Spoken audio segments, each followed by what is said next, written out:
a warning. Have a seat. So what do we notice about this game? Who tended to win? Everybody wants Spain. U.S. and the Philippines. Who tended to lose? Spain. What did you notice about the numbers on each side? Uneven. Good. Patrick, go ahead. Uneven. Okay. U.S. had more. U.S. was allied with who? Everybody teamed up with the Germans and the Koreans who won. Who did the U.S. join forces with? Everybody. Good. Yeah. U.S. joined. U.S. joined Oh, forces. got taken away. U.S. joined forces with the Cubans, the Filipinos, and also the Puerto Ricans. Okay? So, what we're going to see today is that the U.S. did win all of these battles, but the effects were different. Okay? The U.S. didn't keep all its promises when it did win these battles. Okay? So, all right. So, before we take notes, we're going to watch a quick movie clip about what happened in the war.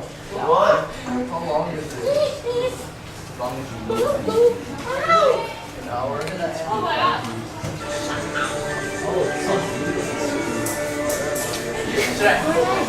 Spanish was losing and oppressing the Cuban people. There was no question about it. It was also a time when the great nations of the world were building empires, and there was a growing fear that if the United States didn't start taking colonies, it would risk being overpowered. There was a group, in the Republican Party especially, that even before the opportunity arose to go to war against Spain, had been looking for a way, looking for an excuse, if you want to call it that, for the United States to claim military bases overseas, naval bases overseas, territories overseas, to expand American military power in the Caribbean, in the Pacific. Equally important was America's appetite for foreign resources. Americans wanted to have economic relations with Cuba.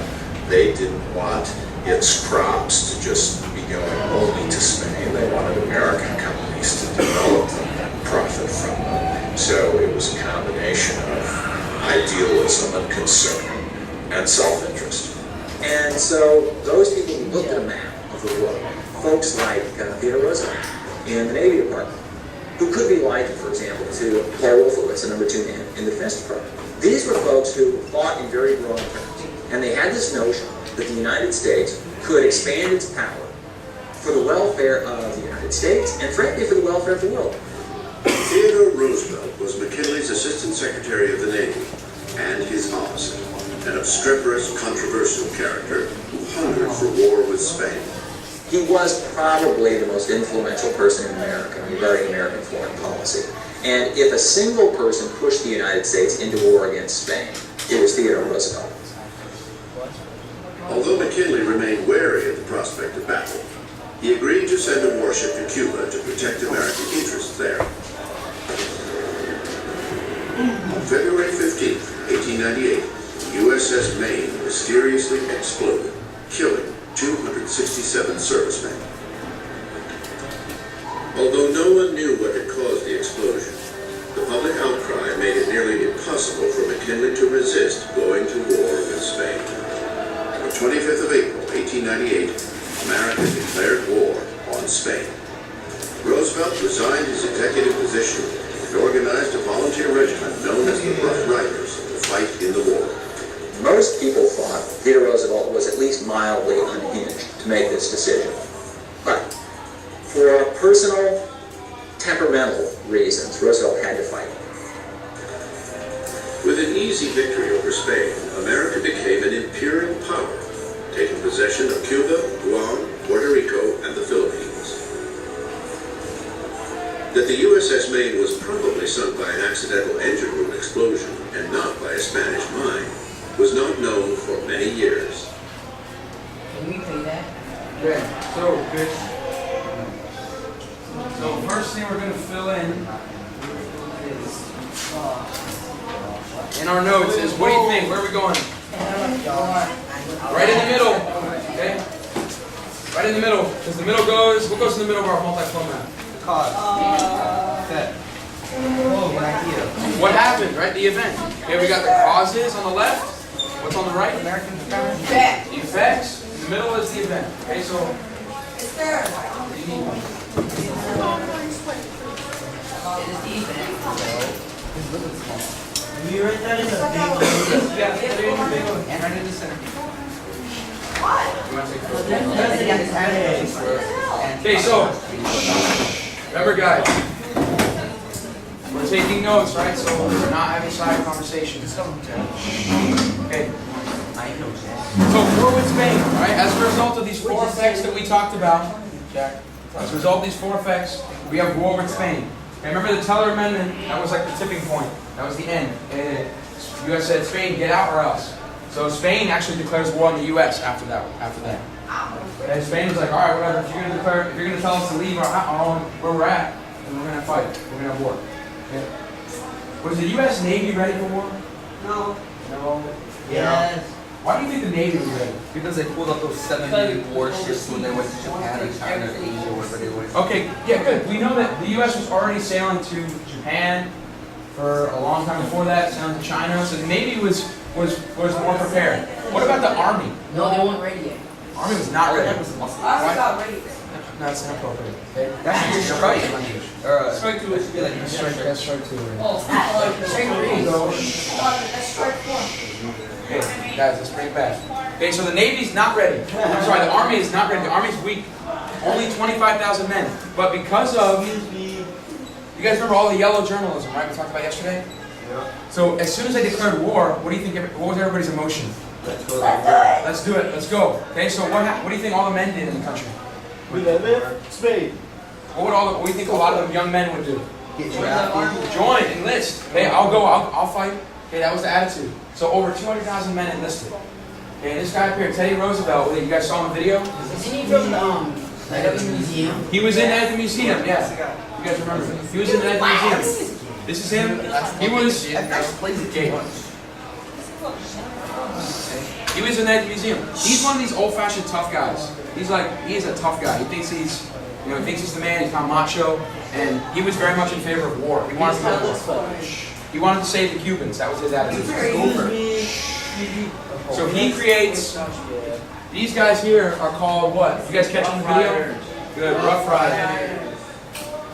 He looks kind of funny because he has a weird mustache. Weird gopher. Okay, the Rough Riders, they were made up of all these like tough guys from all different walks of life. Some were Native Americans, some were went to college guys, some were like coal miners. He put together this big group of angry people ready to battle. Okay, and then where do they go? Where do the Rough Riders go? They fight Spain in Cuba. Good. So that brings us to our first effect. So, our next one, first effect, we're going to talk about Cuba. Okay, what happened in Cuba? So it's going to be in the top here. Any questions on this slide? War with Spain?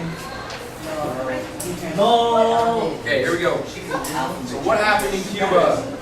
What happened in our reenactment? Who won this battle? The U.S. No, Cuba. Come on. The U.S. U.S. and the Cuban rebels. Good. Hey, Chris. So, okay. What I want you guys to focus on is down here on the effects. Okay, you only have to really write the bold up here. Just write the bold down and then write the effects down. Okay. Basically, just like in our reenactment, Patrick. I know. Patrick. What? You do face it. He talked back to It's too much. It's too many warnings here. One more time to get attention. Okay, so war in Cuba, right? Just like our reenactment, the U.S. allied with the Cuban rebels who were fighting Spain, and who was the main U.S. Military group that was fighting? The Rough Riders. So here's a picture of them. Teddy Roosevelt on a horse. This is Teddy Roosevelt on the horse, right? The Rough Riders were famous for taking San Juan The Hill. other people. They were famous for taking San Juan Hill. Those are all the Rough Riders, along with the Cuban rebels. They defeated Spain at San Juan Hill. Spain surrenders. And Spain gives up Cuba. Once they finish with Cuba, where'd they go next? I don't know where to write. Puerto Rico. Right in the top box. Guys, this all goes in the top in this box over here. It's all going here. Okay? And we want you to focus on this part. Where? Focus on this part, okay? We want this down in your notes. You don't want that thing? Okay, this and at least this part. Okay, and Rough Riders. Oh man. Okay, get this down. So like just like in the reenactment, Spain loses in Cuba. Where does the U.S. go next? Somewhere else. Spain. What was our second battle? We fought Spain everywhere. Puerto Rico. Puerto Rico. Okay, so the U.S. goes to Puerto Rico and takes Puerto Rico as well. So now the U.S. controls Cuba and Puerto Rico. Wow, those. But what was the promise in the Teller Amendment? What was the promise that the U.S. made? Who remembers? What was the promise that the U.S. made? Patrick. But after we win, we're not going to take over. Perfect. So the U.S. says, remember, after we win, we're not going to take. over anyways. Cool. But Kayla, what do you think the U.S. did? We know they promised not to take Cuba, but what do you think they might have done? The U.S. is a liar. Keep it, yeah, because you know once you have a territory, it's kind of hard to leave it.